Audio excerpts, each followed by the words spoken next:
In Jakarta and elsewhere, a rising number of people are collapsing with respiratory failure. The concern is this could be evidence that Indonesians are not getting help because the medical system can't cope. Authorities are also struggling to keep people at home. Peak hour trains are still jam-packed as millions of people live a hand-to-mouth existence and can't afford not to work. Economically, it's very difficult for us to find work. With almost 600 confirmed cases and 49 dead, the funerals are coming thick and fast. 7 doctors have died in about a week because of a lack of protective clothing. An Indonesian Air Force plane has brought tons of medical supplies from China, including tens of thousands of bodysuits to keep medical staff safe. A new emergency hospital has opened in the capital. Originally the athletes' village for the Asian Games, it can take more than 4,000 patients and expand to 20,000 if needed. I sincerely hope we'll never have to use it. There's little chance of that. It's feared the true number of cases is being underreported because not enough people are being tested for COVID-19. As the spread of the virus accelerates, foreigners are deserting Indonesia in droves, though with airlines also pulling out, hundreds are stranded in places like Bali. I was due back at the end of this month on AirAsia, but AirAsia cancelled all flights. And for every tourist lucky to leave, there are millions of Indonesians with no way out. Anne Barker, ABC News, Jakarta. To Britain, and the United Kingdom is entirely in lockdown tonight. In a televised address to the nation, Prime Minister Boris Johnson announced drastic restrictions to keep people at home. More than 300 people have died in the UK. Europe correspondent Linton Besser reports from London. The sounds of sirens are all that can be heard on London's eerily quiet streets. The shutdown was immediate after the announcement of the toughest restrictions on life in Britain in living memory. From this evening, I must give the British people a very simple instruction. You must stay at home. People can only leave their homes for very specific reasons. All shops have closed unless they sell necessities. Gatherings of more than 2 people banned, and the police will enforce it. No Prime Minister wants to enact measures like this, but at present there are just no easy options. The way ahead is hard, and it is still true that many lives will, sadly, be lost. Just your blood pressure.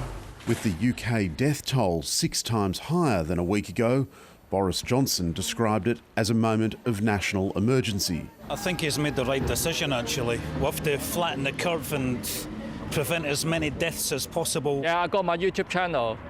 Do you think you should really be out? Yeah, because this is the updated. People are being urged to only go shopping for necessities once a week. This one's Gavin.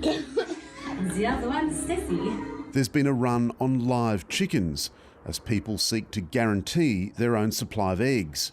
One hatchery had to be shut after they sold 300 hens in 2 days. This area would normally be bustling with people heading to work, but for the next 3 weeks, this high street and the whole of London will be transformed into a ghost town. Linton Besser, ABC News, London. There is encouraging news from Italy, with the increase in new cases slowing for the 2nd straight day.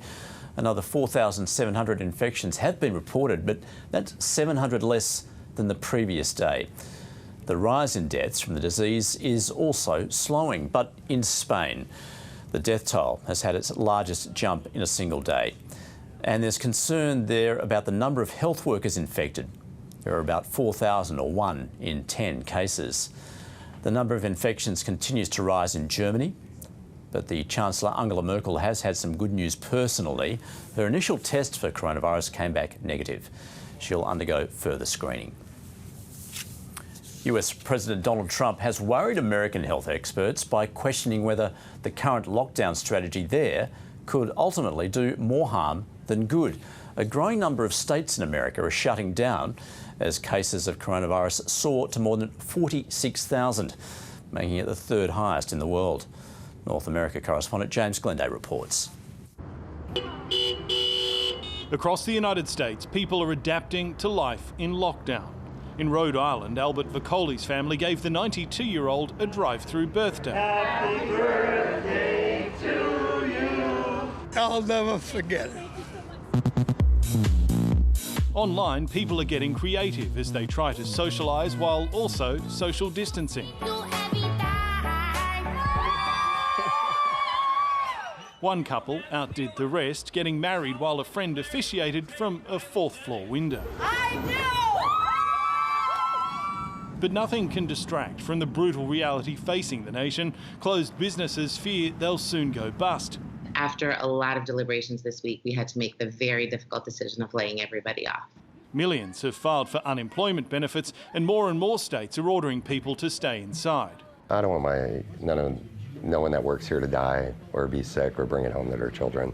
The biggest problem for businesses is there's just no clear end date in sight, and many here expect they won't be allowed to reopen or trade as normal for weeks, if not months. President Donald Trump is claiming things will be back open much sooner than that. At some point we're going to open up our country, and it's going to be fairly soon. Weeks or months? You seem to I'm not looking at months, I can tell you right now. We can't have the cure be worse than the problem. But his comments have worried officials who fear the United States could soon have the most confirmed coronavirus cases in the world and an overstretched health system. We should not have to be in a position where we have people die simply because we don't have adequate supplies or adequate beds or adequate workforce. As the economy spirals downwards, there are still partisan fights in Congress over parts of a proposed $3 trillion stimulus package. And there are now fears unemployment could end up higher than during the Great Depression. James Glenday, ABC News, Washington. Let's check finance, and the local share market regained most of yesterday's big losses, thanks mainly to a major stimulus package from the US Federal Reserve. Here's Alan Kohler.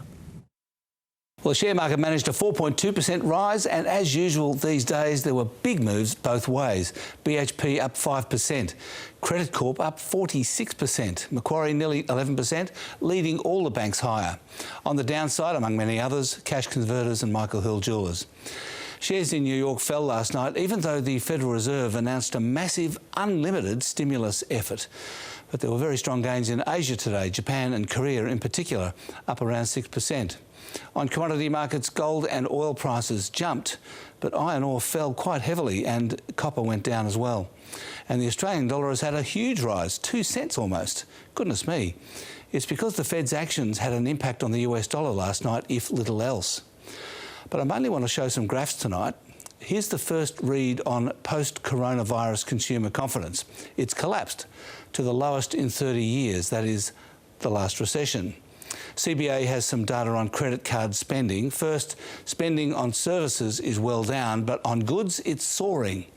But only certain goods, food and alcohol, yes, but not clothing or, obviously, recreation services. Now, Morgan Stanley in New York has produced a couple of arresting charts comparing this stock market crash with first, October 1987, and it's more or less identical. And second, and far more worryingly, with October 1929. Now, as you can see with both of these graphs, the market recovered after that initial 35% crash. But the difference with 1929 is that the 1930 rally was a bear trap, the most vicious of all time.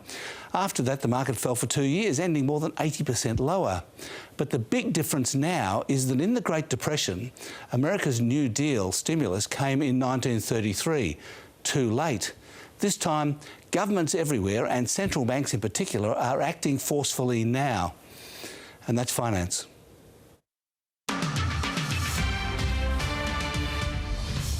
We are standing by for a press briefing with the Prime Minister, Scott